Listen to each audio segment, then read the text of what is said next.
mental toughness as a concept, as a phrase, can sometimes feel a little bit dismissive. You all know my background in martial arts. A few of the athletes that I'd coached were competing. Got there to see the athletes, coached all day. I asked 3 or 4 different ones, try and figure out what's the common trait in these people who achieve so much with so much pressure under the brightest of lights in these moments. And here's what I was reminded of. Do you believe in yourself? And are you bringing your best regardless of circumstance? And if you're off on either or both of these, you know what corrections you need to make so that you too can perform the same way that the highest performing athletes that I've had the privilege of being around seem to be doing it and doing it well.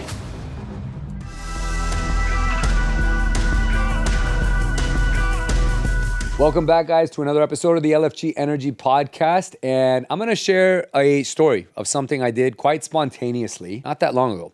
But it is in the true essence and energy and spirit of LFG Energy, which means you say yes to things. You don't overthink them. You say, here's the opportunity, and even though it might be a little bit crazy, I'm going to fucking do it anyways. So you all know that my background in martial arts led me into the fortunate position of being Team USA co-head coach for 10 years. And then I stepped down about a couple years ago because my family was now going to be the focus, and it was just the right time to step down. My other coaching counterpart had stepped down, and quite honestly, he was the only person I ever wanted to do this with, and we had done it together for 10 years, had an amazing run. So stepped down and then handed it off to 2 very capable and competent coaches, both current and former world champions themselves, high-performing athletes. It was awesome. So a few of the athletes that I'd coached were still competing, and this was going to be, for some of them, their last hurrah coming up in Barcelona, just this last summer. And I wasn't planning to attend these world championships as either an assistant coach or even a spectator because it would be a lot of effort. But in the months leading up to the world championships, actually even just weeks before, a few of these athletes came up to me and approached and said, hey, listen, we know this is going to sound a little crazy, but it would mean a lot, and we can't imagine not doing this without you. Would you stand in there with us one last time and be there for us? And I thought, you know what, like, how do I say no to that? But I need to, I've got different responsibilities now, and I have a family. I'm going to need to clear it with my wife to check because it's a little crazy. And just 2 weeks after what would be those world championships, my wife and I were going to be going back to Europe for a wedding in Malta. I'm not sure how much sense it made, but again, in my heart and in the spirit of LFG Energy, you say yes to opportunities. You say yes if there's a chance or a moment where you can give back and have special influence or create change or support in other people. And it's just how I'm wired, is to just be there for my people. And these are my athletes, so how could I say no to them? So I went to my wife, I asked her, I said, look, this is going to sound crazy. And, I think she always thinks back to if she had a nickel for every time I opened a conversation by saying, this is going to sound crazy. And I told her, look, a couple of these guys asked, and the trip is, coming up. And I'd only be gone for a couple of days, but, do you want to come with me? Maybe, we could leave the kids and you could be with me in Spain for just a couple of days. She said, that's crazy. You're crazy, but just go ahead. I mean, if you want to be there for those guys. So I decided to do it. I was going to be there for literally 50 hours. I flew on a Thursday. I landed on a Friday morning in Barcelona at 8 a.m. I went straight to the venue to coach. No time to be jet lagged.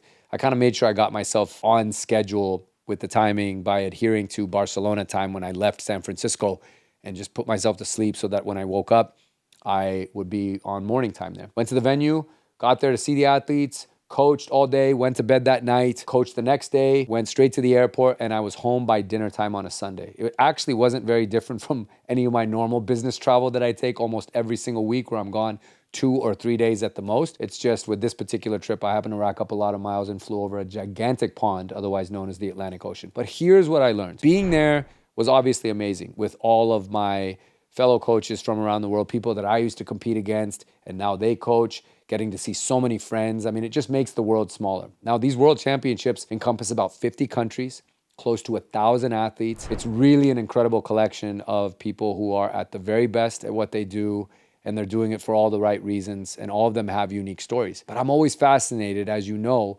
with what makes people tick, what separates someone who gets it done versus someone who doesn't. And when you are at these world championships, there's no place to hide. You're going to be exposed to everything that you're not.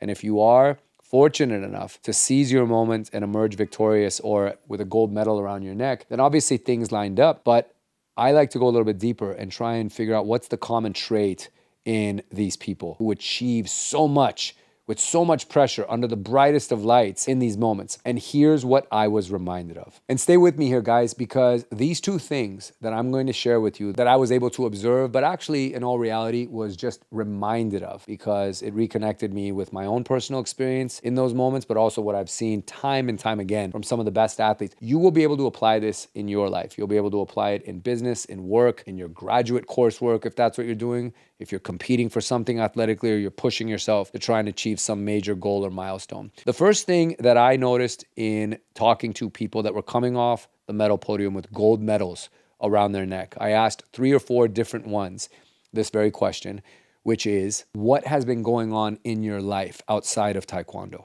And to no surprise, because everyone's a human, there were a lot of things going on, but they all exhibited a certain degree of mental toughness. And they all said that I had to be mentally tough. Now, I think mental toughness as a concept, as a phrase, can sometimes feel a little bit dismissive. And that's normal, because so many of us grew up either hearing from athletic coaches, maybe it was parents or mentors, like, you got to be mentally tough. You got to shake it off. You have to not let those things get you down. Like, forget about it. And there's some merit in that. But also sometimes you do have to let it sit in, and you need to work through something as opposed to ignoring it or sweeping it under the rug and running from it. But I've come to learn from a particular coach that used to be in the NFL who had a very unique, but I think very applicable definition of mental toughness. And it was Jason Garrett, who used to coach the Dallas Cowboys. Now he's an announcer with NBC and their football program.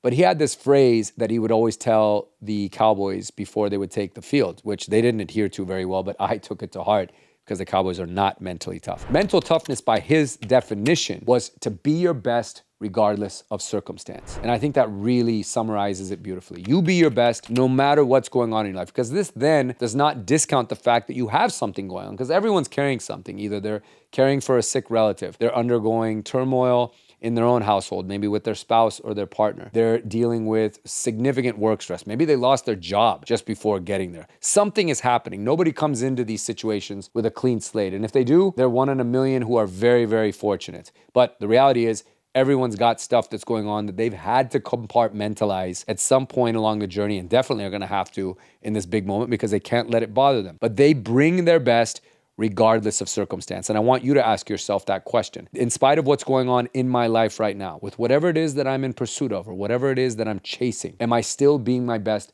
regardless of those circumstances? If the answer is yes, then you've got half of this equation down of what I feel separates the high-performing people from those that don't achieve in the biggest of moments. The second and most important thing here, guys, is that they all had unshakable belief in themselves. When I would talk to them, even the silver medalists, sometimes we can have that mental toughness as well as the second quotient, which is absolute unshakable belief in yourself. And it still may not pan out, because there's always greater forces involved here sometimes, and it may not have been your day, or life had a different plan for you. But you still have to have them to give yourself a shot. But I asked, again, many gold medalists and even silver medalists about their belief levels in themselves. And it was off the charts. And this isn't confidence. It was just a cemented belief that they had done so much of the work, that they believed in the teams that were around them, the people that helped get them to this point, that they believed truly that they were the best in class, the best in the world on that day, and no one was going to beat them.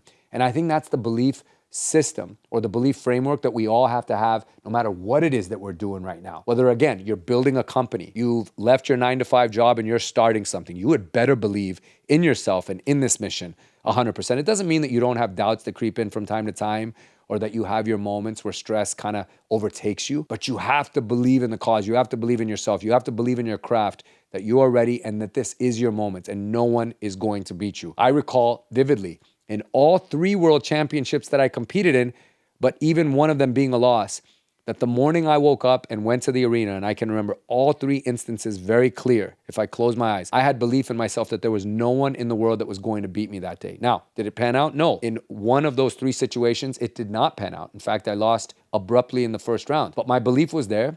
Like I said, sometimes God or the universe just has a different plan for us that day. So those are your 2 frameworks, guys.